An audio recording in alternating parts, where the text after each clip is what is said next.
Assalamualaikum warahmatullahi wabarakatuh. Perkenalkan, nama saya Diva Zawananto, NPM 2011080055. Di sini saya akan membacakan hasil laporan yang sudah saya buat yang berjudul Dampak Negatif Bullying Terhadap Remaja di Sekolah. Mata kuliah Studi Kasus Anak dan Remaja, dosen pengampu Bunda Eka Putri Ramadhani, MGZ. Baik, di sini saya akan memaparkan materi yang sudah saya buat. Yang pertama, pengertian bullying. Bullying merupakan segala bentuk penindasan atau kekerasan yang dilakukan dengan segala sengaja oleh satu orang atau sekelompok orang yang lebih kuat atau berkuasa terhadap orang lain dengan tujuan untuk menyakiti dan dilakukan secara terus-menerus. Bullying bisa diidentifikasikan lewat 3 karakteristik, yaitu disengaja untuk menyakiti, terjadi secara berulang-ulang, dan ada perbedaan kekuasaan. Bullying bisa terjadi secara langsung atau online.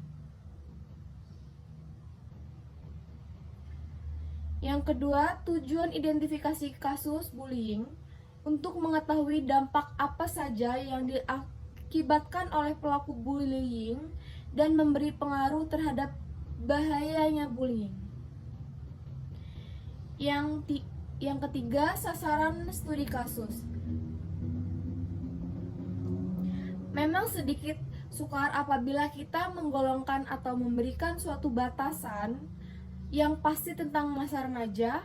Kapan seseorang dikatakan remaja, begitu pula masuk usia dewasa atau masih anak-anak. Bullying atau perundungan dapat terjadi kepada siapa saja, tak memandang kalangan usia, ras, ataupun gender. Salah satu penyebab utama dari bullying adalah ada sesuatu pada dirinya yang membuatnya berbeda dari mayoritas masyarakat. Dan di sini saya menggunakan metode atau alat pengumpulan data, yaitu dengan data penelitian ini menggunakan metode penelitian kualitatif. Di sini saya mendefinisikan bahwa penelitian kualitatif adalah suatu penelitian ilmiah yang bertujuan untuk memahami suatu fenomena dalam konteks sosial secara alamiah dengan mengedepankan proses interaksi komunikasi yang mendalam antara peneliti dengan fenomena yang diteliti.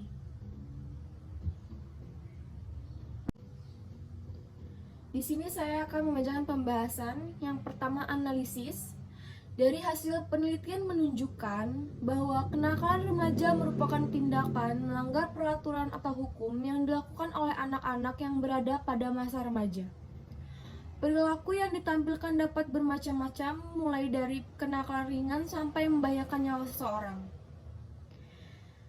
Tidak nyaman seseorang dalam lingkup pertemanan kerap menjadi sebuah masalah di sebuah pergaulan. Bahkan tidak jarang kita mendengarkan adanya kasus yang tragis seperti kasus bunuh diri akibat tidak kuat mendapatkan perlakuan yang tidak baik dari teman sekolah. Baik yang dilakukan dapat dalam bentuk emosional, fisik, verbal, maupun cyberbullying, yang dampaknya dapat mempengaruhi mental dan kondisi psikis korban. Bullying adalah suatu perilaku menyinggung yang menyalahgunakan kekuatan yang dimiliki oleh seseorang maupun sekelompok orang terhadap pihak yang dianggap lebih lemah. Perilaku ini dapat terjadi karena bullying sering terjadi pada usia remaja, baik di lingkungan sekolah, rumah, maupun tempat lainnya. Ada pula dampak bullying dalam jangka panjang, yaitu efek bullying sendiri sering kali masih dirasakan korban meski belasan juga puluhan tahun telah berlalu sejak insiden tersebut berlangsung. Dampak bullying dalam jangka panjang sendiri jarang terlihat, tapi justru inilah yang kemudian paling membuat korban merasa lebih tersiksa. Para peneliti di Inggris sendiri melakukan riset mengenai dampak bullying hingga 40 tahun setelah kejadiannya. Hasilnya sendiri ada beberapa dampak jangka panjang yang kemudian dirasakan para korban seperti berikut ini. Yang pertama, kondisi kesehatan bagi para bullying pada korban bully yang saat ini telah berusia 50 tahun cenderung berakibat lebih buruk dari segi fisik maupun segi mental. Yang kedua, fungsi kognitif juga menjadi lebih rendah jika dibandingkan dengan orang yang sepantasnya yang tak pernah menjadi korban bully. Yang terakhir, kualitas hidup serta tingkat kepuasan hidup korban bully juga cenderung lebih rendah jika dibandingkan dengan rekan seusianya yang tidak pernah mengalami perisakan.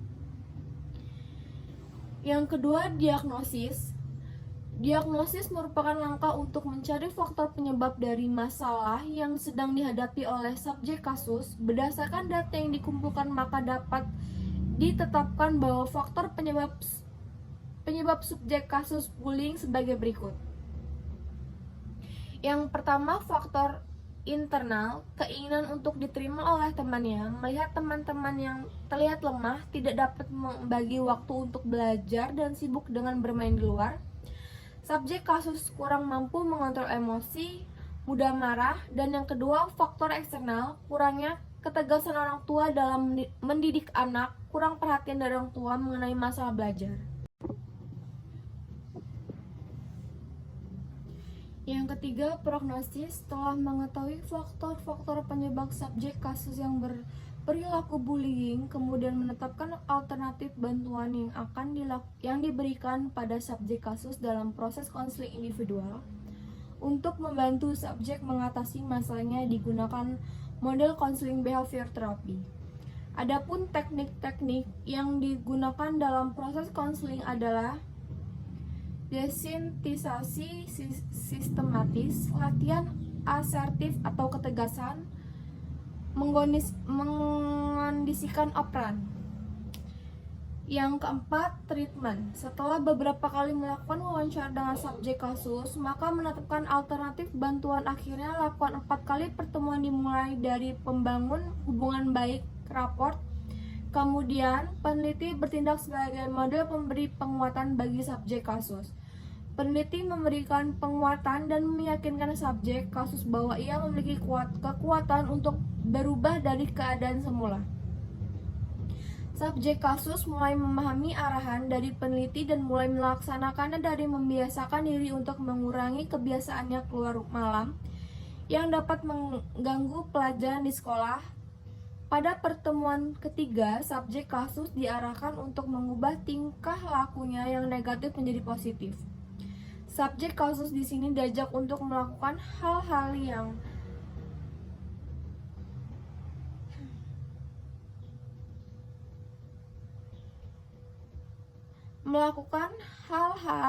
yang baru dari kebiasaan buruknya yang sering keluar malam.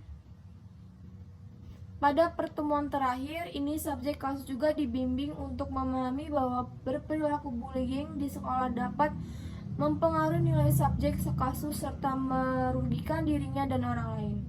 Pada akhirnya, pertemuan subjek kasus mengaku telah memahami dengan baik dan berjanji untuk tidak berperilaku bullying di sekolah.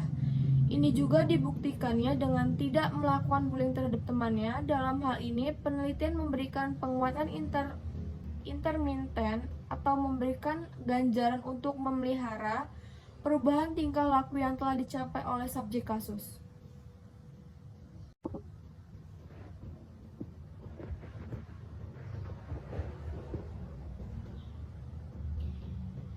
Dan yang terakhir, follow up.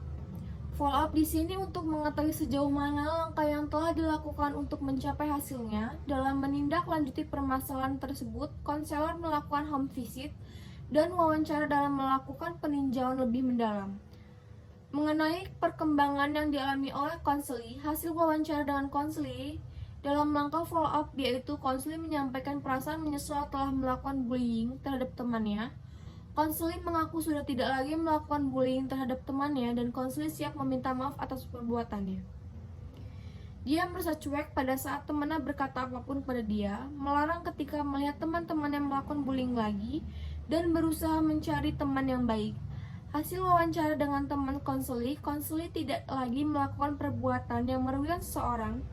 Hasil wawancara dengan tetangga konseli lebih banyak di rumah membantu orang tua menyelesaikan pekerjaan rumah.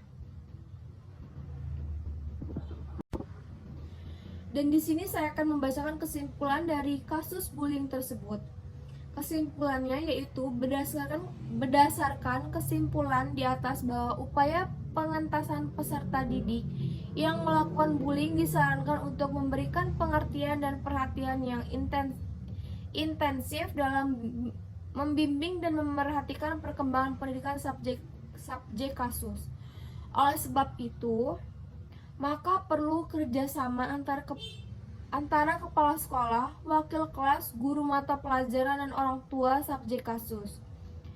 Subjek kasus 1 disarankan untuk tetap menjalankan alternatif bantuan yang sudah diberikan. Selain itu, belajar sesuai dengan jadwal belajar yang sudah dibuat. Setiap semua peserta didik perlu diajarkan hubungan sosialnya lagi, terlebih cara berkomunikasi dan bertingkah laku mereka, agar tidak bangga akan akademik, melainkan bisa membanggakan bangsa dan negara melalui karakter yang sama. Subjek kasus kedua disarankan untuk menjalankan alternatif bantuan yang sudah diberikan oleh peneliti. Kurangnya kasih sayang orang tua terhadap anak yang sibuk dengan pekerjaan masing-masing, teman bermain yang buruk di lingkungan tempat tinggal, upaya bantuan yang sesuai untuk mengatasi peserta didik yang berperilaku bullying menggunakan konseling behavior, konseling rasional emosi terapi, atau disingkat dengan RET.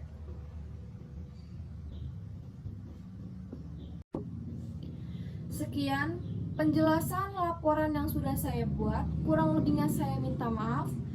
Wabillahi taufiq walhidayah. Wassalamualaikum warahmatullahi wabarakatuh.